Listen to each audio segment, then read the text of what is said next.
NCP গণ অভ্যুত্থানের পরে গঠিত একটা দল এবং তারা নতুন বন্দোবস্ত সহ রাষ্ট্রের অনেকগুলো পরিবর্তনের কথা তারা বলেছে এবং এখনও সেটার জন্য আমরা কাজ করছি। আমাদের যেটা সংগঠন যদি বলেন, সংগঠন সারা দেশে বিভিন্ন জায়গায় আমাদের কমিটি হচ্ছে, বিভিন্ন অঙ্গ সংগঠন হচ্ছে। এখন আবার একটা নির্বাচনী পরিবেশ তৈরি হয়েছে, ফলে নির্বাচনকে মাথায় রেখে আমাদের ওই সকল আসনে নির্বাচনী প্রস্তুতি নিতে হচ্ছে। এর বাইরে যে সকল আসনে আমাদের প্রার্থী থাকবে না, সে সকল আসনে গণভোটকে কেন্দ্র করে আমাদের কাজ করতে হবে। তো ফলে গত এই দলের ফেব্রুয়ারি মাসে যদি নির্বাচন আমরা ধরি, আগামী ফেব্রুয়ারিতে 1 বছর হওয়ার আগেই একটা ইলেকশন ফেস করতে হবে। It is a huge challenge. বাংলাদেশে এরকম সম্ভবত জাসদের সম্ভবত এরকম ইতিহাস আছে, খুব কম সময়ের মধ্যে তাদেরকে ইলেকশন করতে হয়। এর বাইরে কিন্তু এরকম ইতিহাস নাই এবং যে কনটেক্সটে নির্বাচনটা হচ্ছে এটাও খুব ডিফারেন্ট একটা কনটেক্সট। ফলে আমাদের জন্য একটা হিউজ চ্যালেঞ্জিং টাইম। একসাথে নির্বাচন করা এবং সংগঠন করা, দুটোকে একসাথে ম্যানেজ করা, এটা খুব কঠিন। তবুও আমরা সেটা চেষ্টা করে যাচ্ছি। এর মধ্যে কোথাও সেটব্যাক আছে, কোথাও অগ্রগতি আছে, কোথাও অর্জন আছে, সব কিছু মিলিয়ে আগাচ্ছে। এবং যেটার কথা বলে নতুন বন্দোবস্তের মানুষ কী পেল সেটা এখনই চূড়ান্ত সিদ্ধান্তে যাওয়া যাবে না, আরও অপেক্ষা করতে হবে। কারণ হচ্ছে গত যে 53 বছর এবং বিশেষত গত 15 বছর, এই সময়ের যে আপনার বাংলাদেশ রাষ্ট্রটাকে যেভাবে চুরমার করে ভেঙে ফেলা হয়েছে, মানে এটা প্রতিষ্ঠানগুলোকে যেভাবে অকেজো করে ফেলা হয়েছে, এটা রাতারাতি ঠিক হবে না, এটা আমরা সবাই বুঝি। আমাদের আকাঙ্ক্ষা আকাশচুম্বী, কিন্তু আমাদের নানাভাবে আমরা যখন এই পরিবর্তনের পথে আগাচ্ছি, এখানে বাধাগুলোও কিন্তু অনেক পরিষ্কার। মানে ইভেন গত 1.5 বছরেও বিভিন্ন ধরনের পরিবর্তন করার ক্ষেত্রে নানা ধরনের বাধা তৈরি করা হয়েছে, এখনও হচ্ছে। এটা সবসময় এই সংগ্রামটা থাকবে, ফলে এটা আমাদেরকে চালাতে হবে। এন্ড রেজাল্ট এখনই আমরা দেখতে পাবো না, কিন্তু আমরা বলতে পারি যে আমরা একটা রিফর্মের পথে হাঁটছি, এগোচ্ছেন। এই জায়গায় আমি একটু প্রশ্ন রাখতে চাই ছোট্ট করে, সেটি হচ্ছে যে আপনারা নতুন বন্দোবস্ত নিয়ে যখন সাধারণ মানুষের কাছে গেছেন, সাধারণ মানুষ কিন্তু আপনাদেরকে বিপুল সমর্থন দিয়েছে, বেশ সাড়াও পেয়েছিলেন। কিন্তু এই নতুন বন্দোবস্ত বাস্তবায়ন করতে গিয়ে এই যে ত্রয়োদশ জাতীয় সংসদ নির্বাচন, এই নির্বাচনে অংশ নেওয়া জনগণের এক ধরনের প্রত্যাশা ছিল আপনাদের ঘিরে। আপনি নিজেই বললেন আকাশ সমান প্রত্যাশা ছিল, এবং আপনাদের ডাকে সাড়া দিয়ে কিন্তু লাখে লাখে ঝাঁকে ঝাঁকে মানুষ বন্দুকের নলের সামনে বুক পেতে দিয়েছে এবং জীবন দিয়েছে। এই রক্তই ছিল আপনাদের শক্তি, এই শহীদরাই ছিল আপনাদের প্রেরণা, তাই তো? যদি সেটি হয়, আপনাদের নয়া বন্দোবস্তকে সাধুবাদ জানানোর জন্য মানুষ আর কি উৎসর্গ করবে।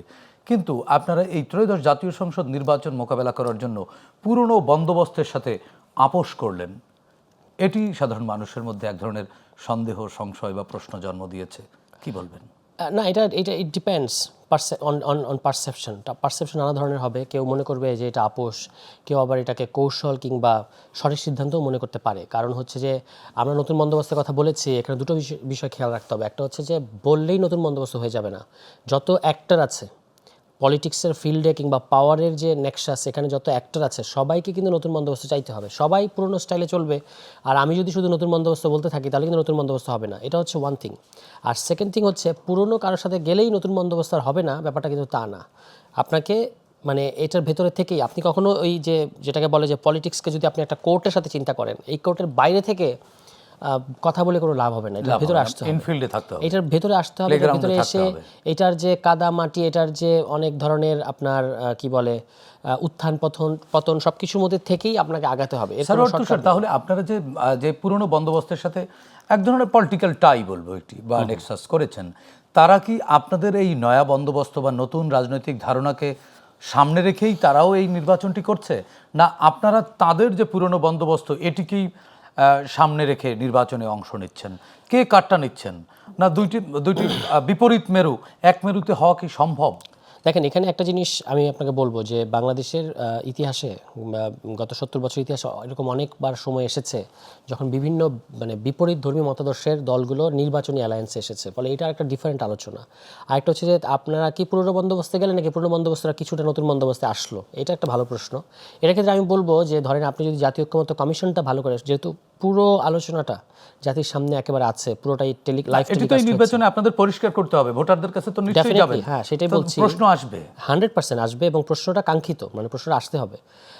ফলে আমি যেটা বলছিলাম যে জাতীয় ঐক্যমত্য কমিশনে আপনি যদি আলোচনাগুলো দেখেন, যেহেতু এটা পুরোটাই লাইভ টেলিকাস্ট করা হয়েছে, সেখানে আপনি দেখবেন যে বিভিন্ন দলের নতুন নতুন যে পরিবর্তনের যে প্রস্তাবগুলো এসেছে সেখানে কোন দলের কি পজিশন ছিল সেটা তো খুব পরিষ্কার। একটা চার্টার প্রকাশ হয়েছে, চার্টার প্রকাশ হয়েছে এবং চার্টারে সবাই সাইন করেছে। নোট অফ ডিসেন্ট, আপনি দেখবেন নোট অফ ডিসেন্টগুলো যদি বিশ্লেষণ করেন তাহলেও অনেক কিছু বোঝা যাবে যে কোনগুলো ওয়েলকাম চেঞ্জ। যেমন ধরেন একটা জিনিস হচ্ছে, মানে আপনারা তো ওই চার্টারে সই করেননি। আমরা সই করি না, আমরা তো চার্টারটা প্রণয়ন করেছি। প্রণয়ন করে মানে আপনারা প্রণয়ন করেছেন না সবগুলো রাজনৈতিক দল প্রণয়ন করেছে? সবগুলো রাজনৈতিক দল প্রণয়ন করেছে, আমরা এটার পার্ট। মানে আমরা আপনারা স্বাক্ষর করেন? হ্যাঁ, সেটা কেন করি নাই, কারণ হচ্ছে যে ওই এটা আপনারা ওন করেন না, না, নট নেসেসারিলি। এটা হলো ইমপ্লিমেন্টেশন যে মেথড, এই যে কিভাবে আইনি ভিত্তিটা নিশ্চিত করা ছাড়াই কিন্তু সাইনিং সেরেমনিটা হয়েছে। তখন আমরা বলেছিলাম যে এটা মানে আইনি ভিত্তি নিশ্চিত করতে হবে, এবং আমরা সাইন করি নাই বলেই কিন্তু পরে আপনি জুলাই সনদ বাস্তবায়ন আদেশটা পেলেন, আদারওয়াইজ কিন্তু এটা পাওয়া যেত না। তারপরেও সাইন ছাড়াই আপনারা একমত এটার সাথে? এটা তো আমরা প্রণয়ন করেছি, ওইটা নিয়ে তো আমাদের কোনো আপত্তি নাই। মানে ধরেন আমরা তিনজন, মানে জুলাই সনদে যারা স্বাক্ষর করেছে যে সকল রাজনৈতিক দল, তাদের এক ধরনের দায়বদ্ধতা আছে এই নির্বাচনটি, এই ভোটে, হ্যাঁ, এই গণভোটে। আপনারা যেহেতু স্বাক্ষর করেননি, আপনারা অতটা লায়াবল না। না, নট নেসেসারিলি। আমি আপনাকে একটা জিনিস বলি, ধরেন এটা দিস ইজ জুলাই সনদ, আমরা তিনজন মিলে জুলাই সনদটা তৈরি করেছি। এরপর কিভাবে আমরা এটা বাস্তবায়ন করবো সেই প্রশ্নে আমাদের মধ্যে দ্বিমত তৈরি হয়েছে। তাই বলে তো এটা মিথ্যা হয়ে যাচ্ছে না যে আমরা জুলাই সনদটা বাস্তবায়ন করি নাই। মানে ওনারশিপের মানে প্রমাণ তো হচ্ছে স্বাক্ষর। হ্যাঁ, এরপর আমরা যখন বললাম আমরা খুব স্পেসিফিক কারণ দেখিয়ে সাইন করিনি, সেটা কি যে আপনি জুলাই সনদ বাস্তবায়ন কিভাবে করবেন আইনি ভিত্তিটা আমাদের পথ দেখান, এবং সেই মেথোডোলজির জায়গায় কিন্তু জুলাই সনদ বাস্তবায়ন আদেশ আসলো।